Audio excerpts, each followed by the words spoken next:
क्या संजू सैमसन के Chennai super Kings में आने पे आईपीएल में प्रभाव पड़ने वाला है? क्या संजू सैमसन के चेन्नई सुपर किंग्स में आने से बीसीसीआई को एक बहुत बड़ा नुकसान हो सकता है? ये सारी बातें आपके मन में आनी चाहिए, क्योंकि संजू सैमसन चेन्नई सुपर किंग्स में शायद ट्रेड के तहत आ सकते हैं। सबसे पहले संजू सैमसन ट्रेड के तहत कैसे आ रहे हैं चेन्नई सुपर किंग्स में, उसके बारे में हम बात करते हैं। उसके बाद हम बात करते हैं तो चेन्नई सुपर किंग्स में संजू सैमसन के आने से आईपीएल पर कैसा प्रभाव पड़ेगा और बीसीसीआई को कैसे नुकसान होगा। सबसे पहले एक खबर निकल के आती है तो संजू सैमसन चेन्नई सुपर किंग्स में आने वाले हैं। किसी यूजर ने संजू सैमसन की तस्वीर को एडिट किया, चेन्नई सुपर किंग्स की जर्सी पहनाई और सोशल मीडिया पर पोस्ट कर दिया, जहां पे संजू सैमसन के मैनेजर ने उस पोस्ट को लाइक कर दिया और काफ़ी ज़्यादा चर्चा यहीं से शुरू हुआ। जैसे ही संजू सैमसन के मैनेजर ने इस पोस्ट को लाइक किया, अब बातें बनाना शुरू हो गई कि चेन्नई सुपर किंग्स में संजू सैमसन की एंट्री हो सकती है। जिसके बाद संजू सैमसन ने हाल फिलहाल में पोस्ट डाली, जहां पे अगर उस पोस्ट में आप ध्यान से देखो तो पीली लाइन तो क्रॉस करते हुए संजू सैमसन नजर आ रहे हैं। कैप्शन में लिखते हैं टाइम टू मूव। लोगों ने और कंफर्म कर दिया तो चेन्नई सुपर किंग्स में संजू सैमसन आने वाले हैं, क्योंकि जो लाइन थी वो पीली थी, जो कैप्शन था वो था टाइम टू मूव। अब ऐसे में सभी लोग ये मान के चल रहे हैं कि चेन्नई सुपर किंग्स में संजू सैमसन की एंट्री हो सकती है। लेकिन इस पर मैंने वीडियो बनाया था और मैंने बताया था, तो इन बातों को लेकर मैंने काफ़ी ज़्यादा रिसर्च किया और सूत्रों से पता चला है कि संजू सैमसन चेन्नई सुपर किंग्स में नहीं जाने वाले हैं।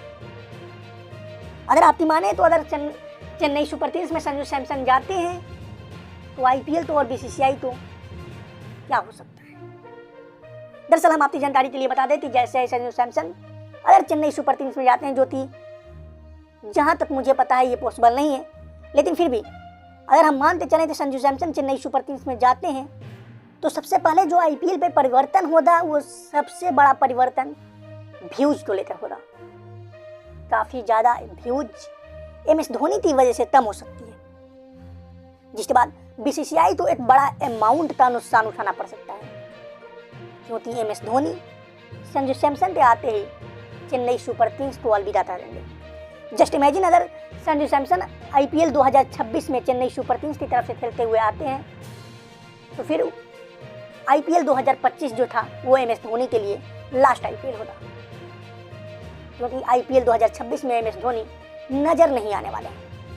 वो एमएस धोनी जिनके लिए आईपीएल के नियमों तो चेंज कर दिया गया, आईपीएल के नियमों तो बदल दिया गया, अनकैप्ड प्लेयर रूल लाया गया ताकि एमएस धोनी खेल सके। वो बात अलग है कि इस साल चेन्नई सुपर किंग्स ने सबसे बेकार प्रदर्शन किया, लेकिन उनके जो प्लेइंग 11 के खिलाड़ी हैं वो इस साल मिल चुके हैं और अगले साल जब चेन्नई सुपर किंग्स उठेगी तो एक मजबूत टीम के साथ उतरने वाली है। ऐसे में बात यह है कि संजू सैमसन की एंट्री अगर आईपीएल 2026 में चेन्नई सुपर किंग्स की तरफ से होती है तो वो अंतिम साल होगा एमएस धोनी का, क्योंकि अगर संजू सैमसन आते हैं तो एमएस धोनी आईपीएल को अलविदा करते हुए नजर आएंगे और वो साल सबसे भयानक साल होगा एमएस धोनी के फैन के लिए। फिलहाल अभी तक ये एमएस धोनी ने तय नहीं किया है तो वो अगले साल आएंगे या फिर जाएंगे, लेकिन अगर हम सोशल मीडिया और क्रिकेट फैंस के बातों का भरोसा करें और ये माने कि संजू सैमसन आईपीएल 2026 में चेन्नई सुपर किंग्स की तरफ से खेलते हुए नजर आएंगे, तब आपको यह भी मानना होगा कि वो साल एमएस धोनी का अंतिम साल होगा, क्योंकि आईपीएल 2026 में एमएस धोनी संजू सैमसन के आने की वजह से चेन्नई सुपर किंग्स में नजर नहीं आएंगे। लेकिन एक बात मैं फिर से कहना चाहता हूँ और मैं बार बार ये बात कह रहा हूँ कि जहाँ तक मेरी रिसर्च और जहाँ तक मुझे सूत्रों से पता चला है, संजू सैमसन चेन्नई सुपर किंग्स में नहीं आने वाले हैं और राजस्थान रॉयल्स उन्हें नहीं छोड़ने वाली है। ऐसे में एमएस धोनी आपको आईपीएल 2026 खेलते हुए नजर आने वाले हैं, क्योंकि उनके लिए बहुत सारे परिवर्तन किए गए थे आईपीएल 2025 के नियमों में। फिलहाल आपको ये जानकारी कैसी लगी कमेंट करके जरूर बताइएगा। जानकारी अच्छी लगी हो तो सभी क्रिकेट फैंस के पास इस वीडियो को शेयर जरूर करिएगा और हमें सपोर्ट जरूर करिएगा।